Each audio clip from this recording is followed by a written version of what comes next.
Breaking news പുറത്തുവരികയാണ്. ആദ്യം ഹമാസിന്റെ സർവനാശം, എന്നിട്ട് ബന്ദികളുടെ മോചനം.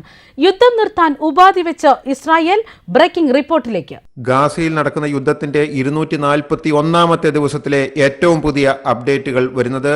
ഹമാസ് യുദ്ധം നിർത്തുവാൻ തയ്യാറായിരിക്കുന്നു, ബന്ദികളെ വിട്ടുകൊടുക്കുവാൻ തയ്യാറായിരിക്കുന്നു. സമാധാനത്തിന്റെ പച്ചക്കൊടി ഹമാസ് ഉയർത്തി കാണിച്ചപ്പോൾ ഇസ്രായേൽ തൽക്കാലം ബന്ദികളെ വിട്ടുകൊടുക്കുന്നതുകൊണ്ട് യുദ്ധം അവസാനിക്കുകയില്ല എന്നും ഈ യുദ്ധം അവസാനിപ്പിക്കാൻ സമയമായിട്ടില്ല എന്നും ഇസ്രായേൽ പറഞ്ഞിരിക്കുകയാണ്. മറ്റൊരു ഏറ്റവും പുതിയ അപ്ഡേറ്റ്, റഫയിലേക്ക് എല്ലാ കണ്ണുകളും തുറച്ചു നോക്കുമ്പോൾ റഫയിൽ 10 ലക്ഷം പേർ ഇപ്പോൾ അവിടുന്ന് പലായനം ചെയ്തിരിക്കുന്നു. 1 മില്യണിലധികം ആളുകളാണ് റഫയിൽ നിന്നും പലായനം ചെയ്തിരിക്കുന്നത്. റഫയിൽ 40 പേരുടെ മരണം റിപ്പോർട്ട് ചെയ്തിരിക്കുന്നു. 40 തോക്കുധാരികളെ ഇസ്രായേൽ സൈന്യം കൊലപ്പെടുത്തി എന്നുള്ള വാർത്തകൾ പുറത്തു വരുന്നു. അതുപോലെ തന്നെ അമേരിക്കൻ നിർദ്ദേശം പഴുതുകൾ നിറഞ്ഞതാണ്, അതിനകത്ത് ചില പഴുതുകൾ ബൈഡൻ വായിച്ചിട്ടില്ല എന്ന് പറഞ്ഞാണ് ഇപ്പോൾ ഇസ്രായേൽ യുദ്ധ കരാർ തള്ളിയിരിക്കുന്നത്, യുദ്ധത്തിന്റെ വെടിനിർത്തൽ കരാർ തള്ളിയിരിക്കുന്നത്.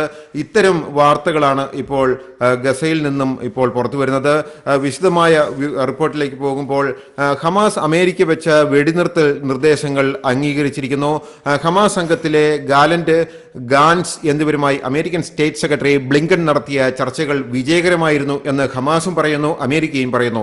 എന്നാൽ ഈ നിർദ്ദേശവുമായിട്ട് ഇസ്രായേലിന്റെ അടുത്ത് ചെന്നപ്പോൾ ഇസ്രായേൽ പ്രധാനമന്ത്രി ബെഞ്ചമിൻ നെതന്യാഹു ഈ നിർദ്ദേശങ്ങളൊക്കെ തള്ളിക്കളഞ്ഞിട്ട് പറയുകയാണ്, ഇത്തരം കാര്യങ്ങൾ കൊണ്ടൊന്നും യുദ്ധം അവസാനിപ്പിക്കുവാൻ ഞങ്ങൾ തയ്യാറല്ല. കാരണം കഴിഞ്ഞ ദിവസം ഇതേ നെതന്യാഹുവിന്റെ കൂട്ടുകക്ഷികൾ ഒരു നിർദ്ദേശം കൊടുത്തിരിക്കുന്നു, യുദ്ധം അവസാനിപ്പിച്ചാൽ വലിച്ചു താഴെയിടും, പുതിയ പ്രധാനമന്ത്രിയെ ഞങ്ങൾ നിയോഗിച്ച് ഈ യുദ്ധവുമായി ഇസ്രായേൽ സർക്കാർ മുന്നോട്ട് പോകും. മാത്രമല്ല പ്രതിപക്ഷം പറഞ്ഞിരുന്നു, ബെഞ്ചമിൻ നെതന്യാഹു നിങ്ങൾ യുദ്ധം ചെയ്യൂ, പ്രതിപക്ഷമായ ഞങ്ങൾ ഒരു കവചം തീർത്ത്, സുരക്ഷാ കവചം തീർത്ത് നിങ്ങൾക്കൊപ്പമുണ്ട്, യുദ്ധമാണ് നമ്മളുടെ മുമ്പിലുള്ള ഏകമാർഗം, ഹമാസിന്റെ അന്ത്യം കുറിക്കുമെന്ന് ലോകത്തോട് പറഞ്ഞ വാക്കുകൾ പാലിക്കുവാൻ ഇസ്രായേലിന് ബാധ്യതയുണ്ട്. അതുകൊണ്ട് യുദ്ധവുമായിട്ട് മുന്നോട്ട് പോകുവാനാണ് ഇസ്രായേലിലെ രാഷ്ട്രീയ കക്ഷികളും പ്രതിപക്ഷവും ബെഞ്ചമിൻ നെതന്യാഹുവിനോട് പറഞ്ഞത്. അതുകൊണ്ടാണ് ബെഞ്ചമിൻ നെതന്യാഹു അമേരിക്കയ്ക്ക് എഴുതി കൊടുത്ത 4.5 പേജുള്ള ഒരു സമാധാന കരാർ, വെടിനിർത്തൽ കരാറിനെ ഇപ്പോൾ തള്ളിക്കളഞ്ഞ് മലക്കം മറിയുന്നത്. ബെഞ്ചമിൻ നെതന്യാഹു ഗാസയിൽ യുദ്ധം അവസാനിപ്പിക്കുകയില്ല എന്ന് Knesset foreign affairs and defence കമ്മിറ്റിയോട് വെളിപ്പെടുത്തിയിരിക്കുകയാണ്. യുദ്ധം അവസാനിപ്പിക്കുവാൻ 3 കാരണങ്ങൾ വേണം എന്നാണ് ബെഞ്ചമിൻ നെതന്യാഹു പറയുന്നത്. അതിൽ ഒന്നാമതായിട്ട് യുദ്ധം അവസാനിപ്പിക്കുവാൻ ഹമാസിന്റെ സൈനിക സിവിൽ ഭരണങ്ങളുടെ കഴിവ് സമ്പൂർണമായിട്ട് നശിക്കണം. ഹമാസിന് ഇനി ഗാസ ഭരിക്കുവാനുള്ള സൈനിക ശക്തി ഉണ്ടാകരുത്. സിവിൽ പരമായിട്ടുള്ള ഭരണ കഴിവുകളുടെ എല്ലാ കാര്യങ്ങളും നശിക്കണം. രണ്ടാമതായിട്ട് യുദ്ധം അവസാനിപ്പിക്കുവാൻ എല്ലാ ബന്ദികളുടെയും മോചനം. മൂന്നാമതായി ഈ യുദ്ധം അവസാനിപ്പിക്കുവാൻ ഗാസ ഇസ്രായേലിന് ഒരിക്കലും ഒരു ഭീഷണിയല്ലെന്ന് ഉറപ്പാക്കുകയും ഗാസ ഇസ്രായേലിന്റെ ഒരു സമാധാന സിറ്റിയായിട്ട്, സമാധാന പൂർണ്ണമായ ഒരു അയൽക്കാരനായിട്ട് കണക്കാക്കുകയും ചെയ്യണം. ഈ 3 കാര്യങ്ങൾ ആണ് ബെഞ്ചമിൻ നെതന്യാഹു യുദ്ധം അവസാനിപ്പിക്കുവാൻ വേണ്ടി ഏറ്റവും പുതിയതായിട്ട് മുന്നോട്ട് വെച്ചിരിക്കുന്ന ഉപാധി. ശ്രദ്ധിക്കണം, ഇതിനകത്ത് 2ാം സ്ഥാനത്തെ ഇസ്രായേലികളായിട്ടുള്ളവരുടെ ബന്ദികളുടെ മോചനം ആവശ്യപ്പെടുന്നുള്ളൂ. സാധാരണഗതിയിൽ ഒരു രാജ്യത്തിന്റെ അവസ്ഥ നോക്കുക, അവരുടെ രാജ്യത്ത് നിന്ന് ഒരു ബന്ദികളെ കൊണ്ടുപോയിട്ടുണ്ട് എങ്കിൽ, അല്ലെങ്കിൽ തട്ടിക്കൊണ്ടുപോയിട്ടുണ്ടെങ്കിൽ അവരുടെ കാര്യത്തിലായിരിക്കും ആദ്യത്തെ ഉത്കണ്ഠ. ഇവിടെ നേരെ മറിച്ചാണ്. അതാണ് യഹൂദരുടെ ഒരു യുദ്ധ പാരമ്പര്യവും ആർജവവും ചങ്കൂറ്റവും. അവർ ആദ്യം ആവശ്യപ്പെടുന്നത് ഹമാസിനെ നശിപ്പിക്കുക എന്നുള്ളത് തന്നെയാണ്. ഹമാസിന്റെ സൈനിക സിവിൽ ഭരണങ്ങളുടെ കഴിവ് തല്ലിത്തകർക്കുക എന്നുള്ളതാണ് നെതന്യാഹു ആദ്യം മുന്നോട്ട് വെക്കുന്നത് യുദ്ധം അവസാനിപ്പിക്കുവാൻ. രണ്ടാമത് മാത്രമാണ് ബന്ദികളുടെ സമ്പൂർണമായിട്ടുള്ള മോചനം ആവശ്യപ്പെടുന്നത്. റഫയിൽ പ്രവർത്തിക്കുന്ന ഇസ്രായേൽ കമാൻഡോകൾ ഇതിനകം തന്നെ നിരവധി റെയ്ഡുകൾ അവിടെ നടത്തുന്നു എന്നുള്ള വിവരങ്ങളാണ് പുറത്തു വരുന്നത്. നിരവധി ഹമാസ് പ്രവർത്തകരെ കൊല്ലുകയും തുരങ്കങ്ങൾ കണ്ടെത്തുകയും അത് നശിപ്പിക്കുകയും ചെയ്തതായിട്ട് IDF പറയുന്നു. തോക്കുധാരികളായിട്ടുള്ള സംഘങ്ങളെയാണ് കൊന്നൊടുക്കുന്നത് എന്നാണ് IDFന്റെ വിശദീകരണം. റഫയിൽ റെയ്ഡിൽ കമാൻഡുകൾ ഡസൻ കണക്കിന് മോട്ടറുകളും റോക്കറ്റുകളും RPG-കളും മറ്റായുധങ്ങളും സൈനിക ഉപകരണങ്ങളും പിടിച്ചെടുത്തതായി ഇസ്രായേൽ പ്രതിരോധ സൈന്യം പറയുന്നു. ഇതിനിടയിൽ ഗാസയിൽ തോക്കുധാരികൾ അടക്കമുള്ളവരെ കൊലപ്പെടുത്തി എന്നുള്ള വിവരങ്ങൾ പുറത്തു വരുമ്പോൾ ഹമാസ് ഇപ്പോഴും റഫയിൽ സജീവമാണ്. ഇസ്രായേലിനെതിരെ ഒറ്റപ്പെട്ട ആക്രമണങ്ങൾ നടത്തുന്നു. വടി കൊടുത്ത് ഇപ്പോഴും അടി പൊതിര വാങ്ങിക്കൊണ്ടിരിക്കുകയാണ് റഫേൽ. ഈ ഹമാസ് എന്ന് പറയുന്ന സംഘം ഇസ്രായേൽ സൈന്യത്തിന്റെ കൈവശം നിന്ന്. അതേസമയം റഫേൽ ഹമാസിനെ സഹായിക്കുവാൻ വേണ്ടിയിട്ട് ആദ്യം രംഗത്ത് വന്ന ഇസ്ലാമിക രാജ്യങ്ങളുടെ കൂട്ടായ്മ ഒന്നും ഇപ്പോൾ രംഗത്തില്ല.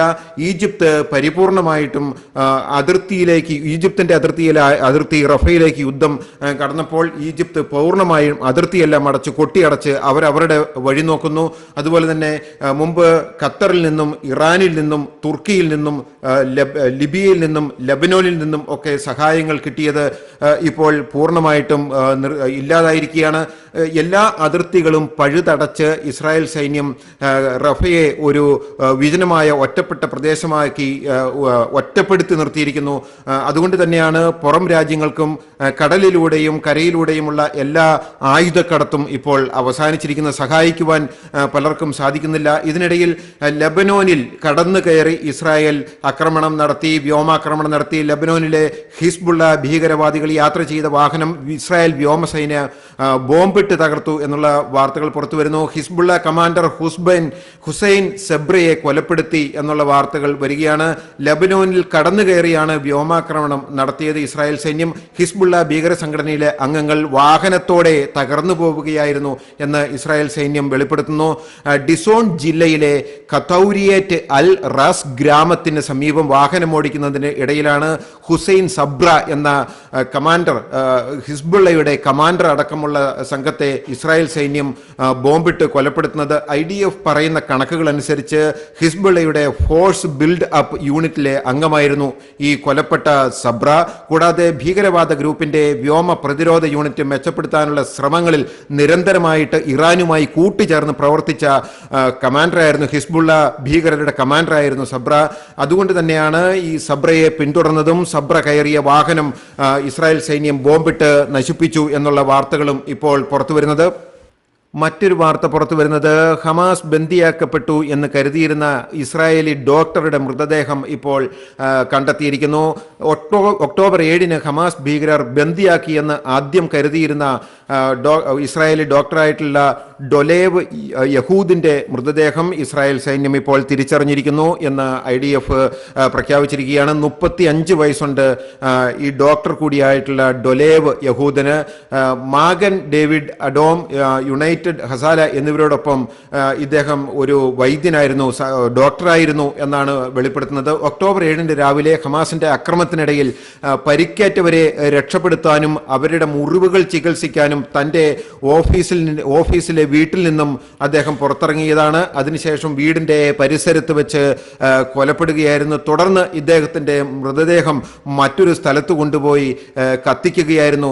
കൂട്ടിയിട്ട് ഹമാസ് കത്തിച്ച മൃതദേഹങ്ങൾക്ക് ഉള്ളിൽ തിരിച്ചറിയാനാവാത്ത നിരവധി മൃതദേഹങ്ങൾ ഉണ്ടായിരുന്നു. തുടർന്ന് ഇപ്പോൾ അതിന്റെ വിശദമായിട്ടുള്ള DNA റിസൾട്ട് വന്നപ്പോഴാണ് ഇതിൽ ഒരു മൃതദേഹം ഇദ്ദേഹത്തിൻ്റെതാണ് എന്ന് അറിയുന്നത്. ഹമാസ് ഭീകരർ ഇത്തരത്തിൽ കുട്ടികളടക്കം നിരവധി പേരുടെ മൃതദേഹങ്ങൾ ഛിന്നഭിന്നമാക്കുകയും കത്തിക്കുകയും അതുപോലെ തിരിച്ചറിയാനാവാത്ത വിധം പരുവത്തിലാക്കുകയും ചെയ്തിരുന്നു. അതിൽ ഒരാളുടെ മൃതദേഹം ഇപ്പോൾ തിരിച്ചറിഞ്ഞതിന്റെ വിവരങ്ങളാണ് പുറത്തു വരുന്നത്. ന്യൂസ് ഡെസ്ക് കർമ്മ ന്യൂസ്.